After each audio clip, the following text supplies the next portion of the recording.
May I request our chief guest, Nobel laureate Kailash Satyarthi ji, to deliver his speech.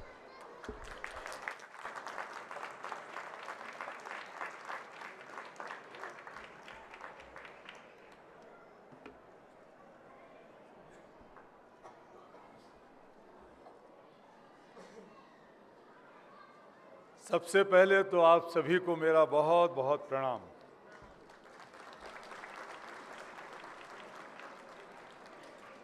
जब भी मुझे मैक्लोडगंज में और धर्मशाला में आने का और इस पवित्र मंदिर में आने का मौका मिलता है, मुझे लगता है कि मेरी तीर्थ यात्रा हो रही है। ये जगह दुनिया के किसी बड़े तीर्थ से कम नहीं है। इसका नाम तो मैं सोचता हूं कि मैक्लोडगंज की जगह दलाई लामा तीर्थ कर देना चाहिए।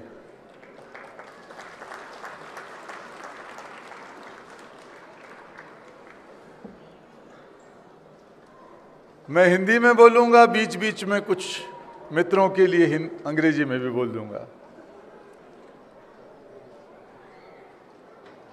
ये जो 86वां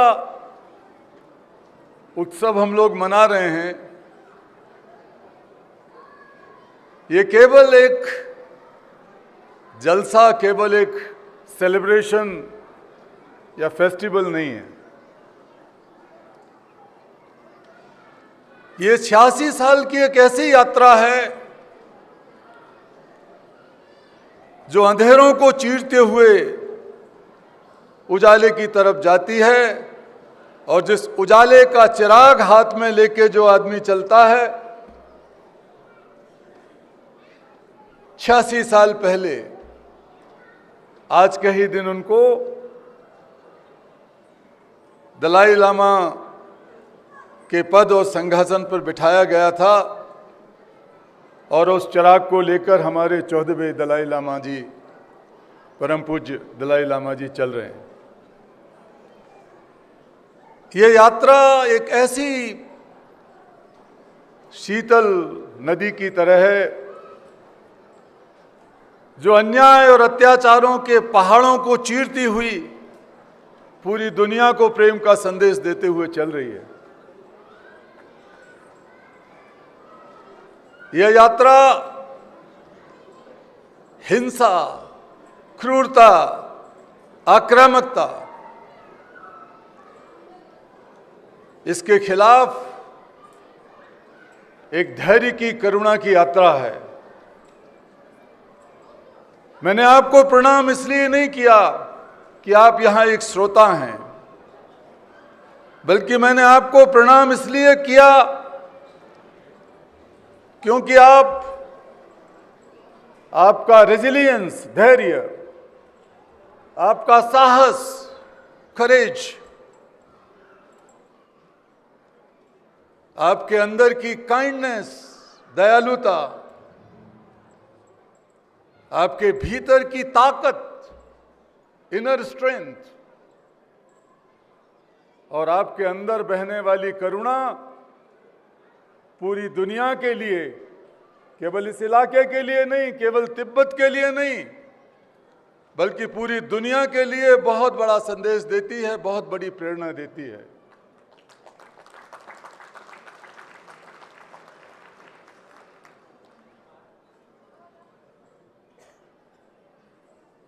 आप सबके, हम सबके पूज्य हैं 14वें परम पावन दलाई लामा जी। लेकिन हमारा जो, एक छोटी सी बात बताऊं, ये नोबेल शांति पुरस्कार विजेता जो व्यक्तिगत हैं, उनकी संख्या बहुत ज़्यादा नहीं है दुनिया में। हम लोग 20-22 लोग हैं जो अभी सक्रिय हैं, जीवित हैं। तो अक्सर आपस में सबके बहुत अच्छे रिश्ते हैं, पारिवारिक रिश्ते जैसे भी हैं, छोटी सी कम्युनिटी है। And many a times when some of our laureate friends sit together, they used to say that in this club of peace laureates, there are three naughty kids. One is His Holiness Dalai Lama. The second one, they used to say, Archbishop Desmond Tutu. And the third one in this lineage is Kailash Satyarthi.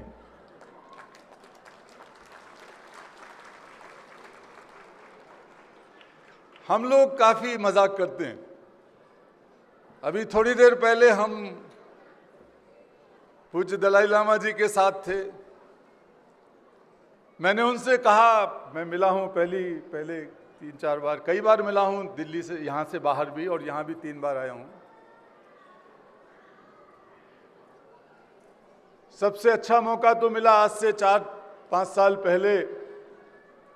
हम लोग 5 दिन यहाँ साथ साथ रहे और जो बातचीत हम दोनों ने आपस में की, उस बातचीत को रिकॉर्ड किया गया. और पेंगुइन जो एक बहुत बड़ी पब्लिशिंग हाउस है, they have deputed someone and commissioned a book.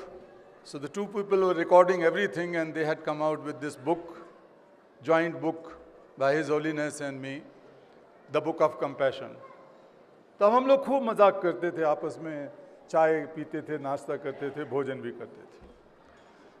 तो उन्होंने आज मैंने याद दिलाया उनको कि उन्होंने कहा था कि देखो मेरे दांत एक भी टूटा नहीं है, बहुत मजबूत हैं और मैं 200 साल तक जीऊंगा. तो आज मैंने सवेरे उनसे कहा कि आपके तो अभी 90 साल पूरे हुए हैं, 110 साल तक आपको जीना है. तो उनको याद आ गया, उन्होंने अपने दांत दिखाए, पहले तो दिखाए पूरे, और उसके बाद मेरा हाथ पकड़कर अपने दांतों में खींचा. तो मैं भी कम नहीं था. We were 3 kids sitting in one company. एक समय था, आज हमारे बीच में दुश्मन टूटू नहीं है. तो मैंने उनका हाथ पकड़ा ये देखने के लिए कि इनका हाथ अभी भी कितना मजबूत है, और मैंने अपने दांत से उनका हाथ काटा. तो मैं भी समझ गया कि ये अभी 110 साल तक कहीं जाने वाले नहीं है. हम सबको ये आशा करनी चाहिए.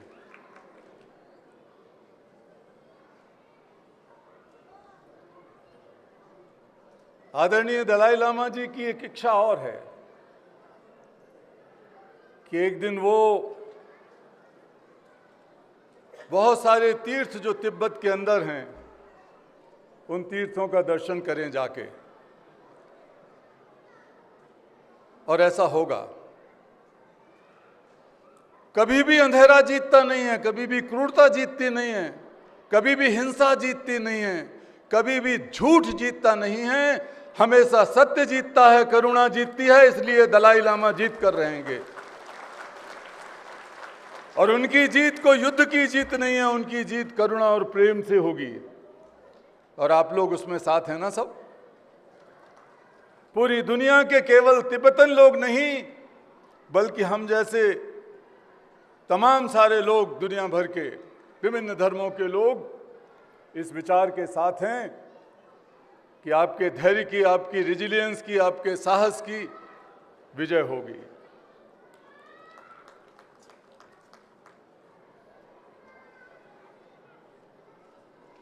चार साल के एक साधारण परिवार में जन्मे बच्चे को जब इस स्वर्ण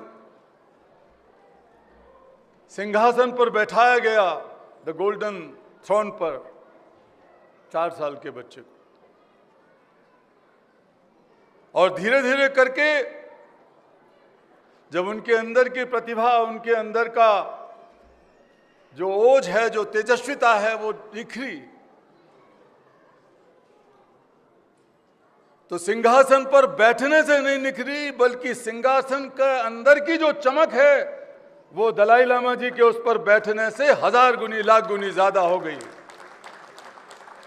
सिंहासन पर बैठने से वो दलाई लामा नहीं बने, दलाई लामा के बैठने से वो सिंहासन दुनिया के सबसे ज्यादा महत्वपूर्ण कुर्सियों में से एक हो गया।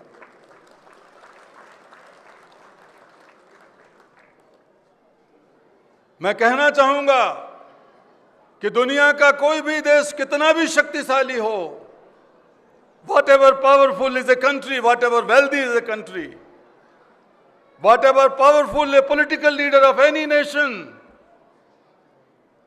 they don't have moral authority to depute a Dalai Lama in place of this Dalai Lama, now or in the future.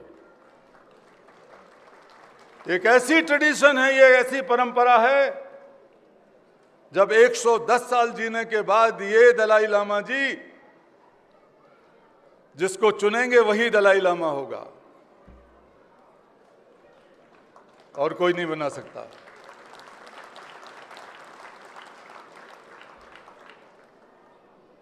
देखिए, करुणा सबसे बड़ी ताकत है उनकी। मेरी एक पुस्तक परसों रिलीज हुई, 3 दिन पहले मैंने उनको भेंट की आज, जिसका नाम करुणा है, द पावर ऑफ कंपैशन। उस पर मैंने उन्हें लिखा कि you are the living compassion in a human body walking on earth. अगर किसी को करुणा की व्याख्या करनी है, देखना है, तो दलाई लामा जी के जीवन को देखो। आज भी उनके चेहरे से वही तेजस्विता निकलती है, क्योंकि उनके भीतर की करुणा केवल एक भाव नहीं है, कुछ और है, द पावर ऑफ कंपैशन।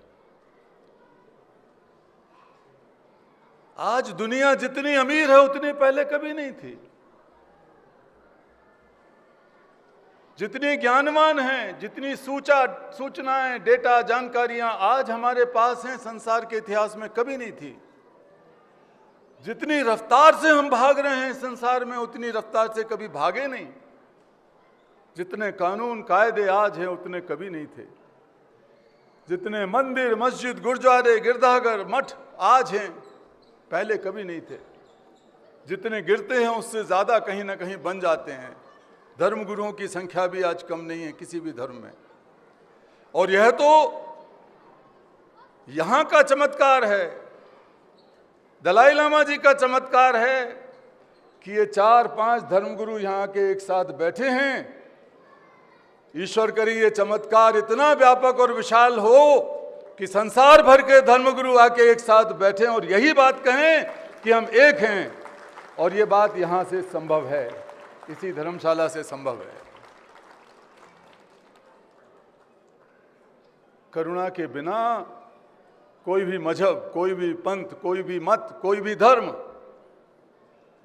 विभाजनकारी, विखंडनकारी होता है, आपस में तोड़ने वाला होता है। करुणा के बिना कोई भी सत्ता कितनी ही नैतिकता की बात करे, लेकिन कभी ना कभी वो क्रूर हो जाती है, अधिनायक हो जाती है, ऑटोक्रेटिक हो जाती है। करुणा के बिना अस्पताल व्यापार की जगह पैसे कमाने के धंधे बन जाते हैं। करुणा के बिना नेता लोग मनमानी करने वाले होते हैं। इसलिए आज इस दुनिया में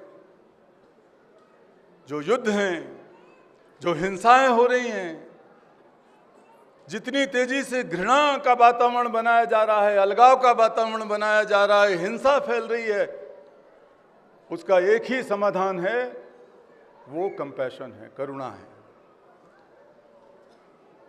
करुणा केवल भाषण देने की या व्याख्यान की चीज नहीं है। Karuna is not a weak emotion, it's not simply a feeling, it's not a kindness and kind emotion only. Karuna is beyond that. Normally we put compassion or karuna as kindness, benevolence, forgiveness, mercy, pity, etc. They are all good human traits. But Karuna is much more powerful and deeper than all these, and somehow distinct than that. Karuna is not simply a feeling, as I said, it's a power. Karuna is a force which is born from feeling the suffering of others as your own suffering, that drives to take mindful action to elevate that suffering. दूसरों की तकलीफ को महसूस करने भर से तकलीफ दूर नहीं होगी। वो तकलीफ चाहे मनुष्य की हो, चाहे प्राणियों की हो, चाहे पशु पक्षियों की हो, नदी की, पहाड़ की, जंगल की, पौधे की, समुद्र की, हवा की, किसी की तकलीफ हो, वो सब खतरे में हैं, वो सब दुखी हैं। अगर हम उनकी तकलीफ को अपनी तकलीफ की तरह महसूस करते रहेंगे तो भी काम नहीं चलेगा। 3 बहनें थीं। एक बहन, छोटी बहन, पहले स्कूल चली गई एक गांव में। रास्ते में उसे एक ऐसा आदमी देखा जो रो रहा था। He had some injury in his leg. He was bleeding. The girl stopped for a while and said, "Sorry uncle, I feel very bad about it, but now I am running late in my school, so I have to go." She left. Then after a few minutes, the second sister came. She saw the same. She stopped there and she started crying because she was overwhelmed with that pain of that person. रोने लगी जोर जोर से। जब school गई तो school में जाके वो वहाँ भी आंखें सुजाए हुए जाके बैठ गई। And then the third sister came. But these 2 sisters suddenly noticed that the third is missing in the classroom. So they ran back to their house, and where this man was lying injured, they stopped there for a while, and they saw that there were 10-20 people around that place, and they were doing something. And then they noticed that their sister was also among them. When they went close, they found that these people were trying to fill a ditch. एक गड्ढे को भर रहे थे लोग आसपास की मिट्टी और कचरा उठाकर, और जिस आदमी को चोट लगी थी, that injured person was smiling and sitting in the corner, and he had bandage in his leg. So these curious sisters asked to the people and found that when the third sister was going to school, she witnessed the same thing. She stopped there.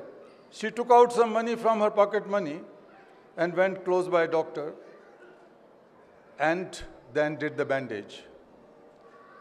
So the bleeding was stopped. And then she asked, why did it happen? The man said that I have fallen in this ditch. इस गड्ढे में मैं गिर गया था. So what she did, she saw some कूड़ा, कचड़ा, मिट्टी, some mud was lying over there, so she went and started filling it. And when people around her saw that this little girl is doing all this, why can't we join? So 10-20 लोग और उसमें join हो गए और सब मिलके उस गड्ढे को भरने लगे. So the first girl's name was Sahanubhuti, sympathy. This is the very spontaneous response. You can express your feeling and then you move away. That is sympathy. Then the second girl was empathy. She was overwhelmed with the suffering, the pain, and she started crying, overwhelmed. She drawn into that suffering. Empathy. So empathy is not a bad thing, but it cannot emerge as the problem solver. And then the third was compassion. She was Karuna. So Karuna is mindful problem solving. Karuna is power. Karuna is action. Karuna is responsibility. Karuna is this moral sense of accountability and moral compass, how to lead and where to lead. Eventually, we all have to come together and ignite the power of compassion. हम सब लोग, we are all born with two instinctual blessings. One is Chetana, that is consciousness, which is responsible for our sensational data collection and sending it to brain and then analyzing it and come out with some decisions. Chetana. And the second is Karuna. हम करुणा को धीरे धीरे भूलते जा रहे हैं. करुणा के ऊपर बहुत सारे लेयर्स जम गए हैं, अहंकार के, स्वार्थ के, अलगाव के, घृणा के, एक दूसरे को अलग समझने के लिए, और धीरे धीरे करके हमारा सबका पतन होता जा रहा है. All the religions in the world were born from the spark of compassion. But slowly, once they institutionalized, they lost that spark. So it remains only good words, good preachings. आप लोगों ने करुणा को जिंदा रखा है अपनी जिंदगी में, ये साबित किया है आपने तब से जब से तिब्बत के ऊपर, और उससे पहले भी तिब्बत के ऊपर चाइना का इन्वेजन हुआ, लेकिन उससे पहले भी आज भी उसको आप रखे हुए हैं. इसके लिए आप सब लोग बहुत बड़े साधुवाद के पात्र हैं. बहुत बड़ी आपके लिए ये चीज़ हासिल हुई है जो his holiness 14th Dalai Lama ji के सानिध्य में रहने का आपको मौका मिल रहा है. यहाँ पर आप के अंदर की ताकत को फिर से मैं प्रणाम करता हूँ. और एक बात कहना चाहता हूँ कि कितना ही मुश्किल चीज़ हो, आपके पास संसाधन कम हो, you may not have that kind of, many of you individually don't have that wealth or even the knowledge and education which is needed. You think that it must be needed. But even then, every human being matters. Every soul matters. There was a heavy fire broken out in jungle once, and all the animals, birds, including king lion, were leaving jungle and running for a safer place. Then the king lion noticed there was a tiny hummingbird flying straight towards the fire. जंगल में आग लगी, सब भाग रहे थे, शेर भी भाग रहा था, तो छोटी सी चिड़िया ने चिड़िया को देखा, शेर ने छोटी चिड़िया देखी. And he asked, "What are you doing? Committing suicide? There is a heavy fire. You will be burned." She said, "No, sir. I am not going to leave this jungle, though it is in fire, because I was born and grew up here." More curiously, he asked, surprisingly, he asked, "How come you are such a tiny bird? What can you do?" She said, "Lord, look at my beak. I am carrying a drop of water." मैं आग बुझाने के लिए जा रही हूं. जब शेर ने पूछा कि तुम इतनी छोटी चिड़िया क्यों बुझाओ, कैसे बुझाओगी, तो वो बोली कि मेरी चोंच में रखी हुई पानी की एक बूंद को देखो. I am carrying a drop of water and I am doing my bit. ये जो महान यात्रा चल रही है, 88 साल जैसे पूरे हो गए हैं, इस यात्रा में अगर आपको लगता है कि आप हार रहे हो, थक रहे हो, तो उस चिड़िया को याद करना. वो चिड़िया 4 साल के हिज होलीनेस दलाई लामा की तरह निकली थी, और आज तक हम सबको ये संदेश दे रही है कि हमारे पास अगर एक पानी की बूंद भी है, तो भी हमारे अंदर वो हौसला है कि हम उस आग को बुझाएंगे और फिर से तिब्बत के अंदर इसी तरह का एक जश्न मनेगा जहां पर दलाई लामा जी का 88वां तो अब हो गया है, 100वां या 110वां एंथॉर्नमेंट डे मनाया जाएगा। और ईश्वर करे आप लोग जो यहाँ बैठे हैं, यहाँ आए हैं, हमारी चीफ जस्टिस साहिबा हैं, हमारे स्पीकर हैं, हमारे प्रधानमंत्री जी हैं, यहाँ के इलेक्टेड रिप्रेजेंटेटिव, जो पूरा कॉन्स्टिट्यूशन और यहाँ का जो सिस्टम है मैं जानता हूँ पहले से भी, और भी कल आप लोगों ने बताया, और डिप्टी स्पीकर हैं और तमाम लोग साहब यहाँ बैठे हुए हैं। हमारे फिलीपींस से, so 2 parliament members from Philippines are here, very strong supporter, and I saw that they were very moved meeting His Holiness Dalai Lama this morning. So all of us are very blessed here today. आज के दिन को हम हर साल मनाएं, इसी तरह मनाएं, इससे ज़्यादा खुशी के साथ मनाएं, लेकिन और जिम्मेवारी के मनाएं। When we think of His Holiness Dalai Lama, we must think of a moral sense of responsibility. We must think of a moral sense of accountability and a moral sense of courage to make not only Tibet, the real Tibet once again, but also a better world, a humane world, a safer world, a sustainable world, a compassionate world, and a peaceful world. That we will do. We will do. Thank you so much.